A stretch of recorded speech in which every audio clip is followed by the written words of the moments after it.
A big issue that comes up in my world is lack of visibility across work. Upcoming work, ongoing work, and work on hold. But how do you plan and how do you resource projects? Most importantly, how do you track this correctly? Welcome to my channel. My name is Nicola Melinda. I'm a verified ClickUp consultant and I help consultancies to streamline their systems and support them in managing their team inside of ClickUp. If you have been working in project management tools, managing multiple projects, and you still don't have the proper visibility at a glance that you need, this video is for you. We are not talking about clicking through multiple lists and folders, absolutely not. When you have client deliverables and a full team to manage, you need something that is clean, quick, and easy. You need a system that you can absolutely trust. And the mistake that most teams are making when it comes to managing multiple projects all at once, it comes down to the initial setup. So if you already have ClickUp within your business and you're still not getting that visibility, we need to go back to basics, because it's all about how you structure your projects within your workspace that's going to give you the results that you need. Okay, so you may already have a similar structure, one client space with folders for their clients. And then you have the projects, and that part in theory is great.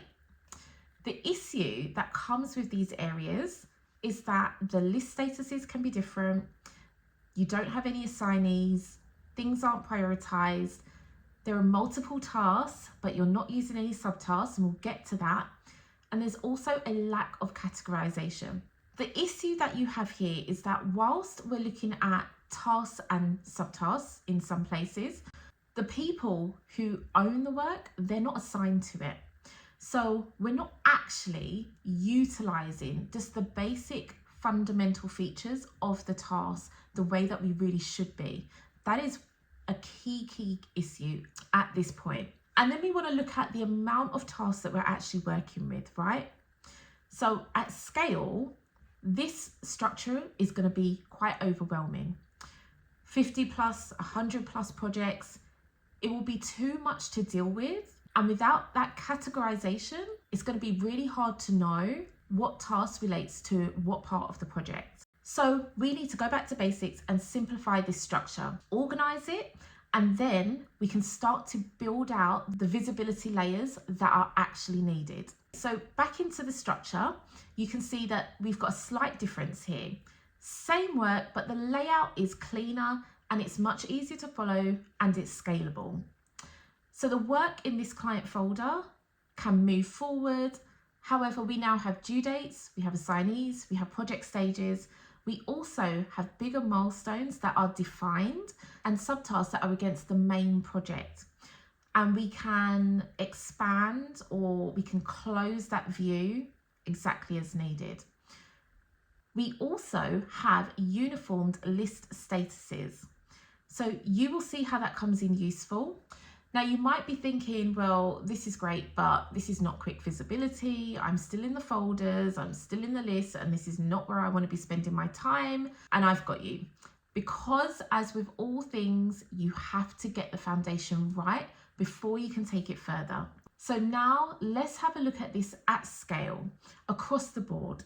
And you have a few ways that you can do this. And I'm going to share with you just a couple of ways where you can do this with your client projects. The first is at the space level.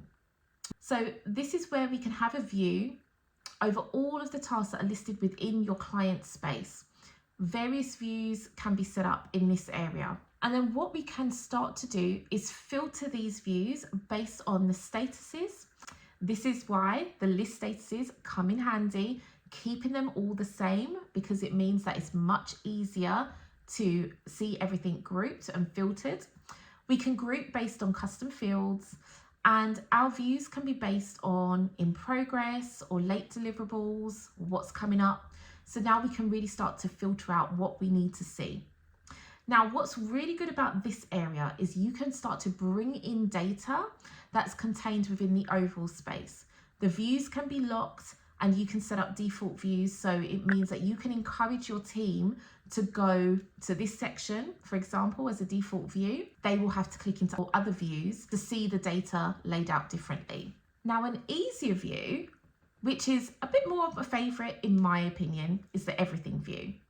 Now, this view is a little bit more accessible for all. Just a couple of things to note with the everything view.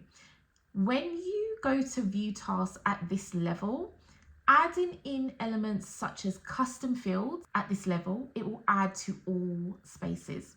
So I don't recommend doing this. Also, if you have other statuses that are being used within the whole workspace, they will also show up here because it shows everything in the workspace in this view. That being said, it can still be a very beneficial view to use and set up for the workspace. You can still have views for work that is coming up, work that is in progress, work that is assigned, and even views for work that is not assigned, work that is behind, late deliverables. And I also encourage team members to set up an individual view at the everything level so they can just see their own work. They can filter it based on them as the assignee or just pop it into me mode. And these views can be grouped again. I'm a big fan of grouping them based on due date because then you can see the work in a chronological order. But you can set up these views in a way so that you can still get an overall idea of where all of your projects are at across the workspace. The final element that will cover all of this for you is by having a gap analysis dashboard. Now, this is a dashboard that you can have set up where you can get an overall view over the projects that are in flight within the business. We call it a gap analysis because we're really looking at the elements, the gaps that are missing that we're not seeing.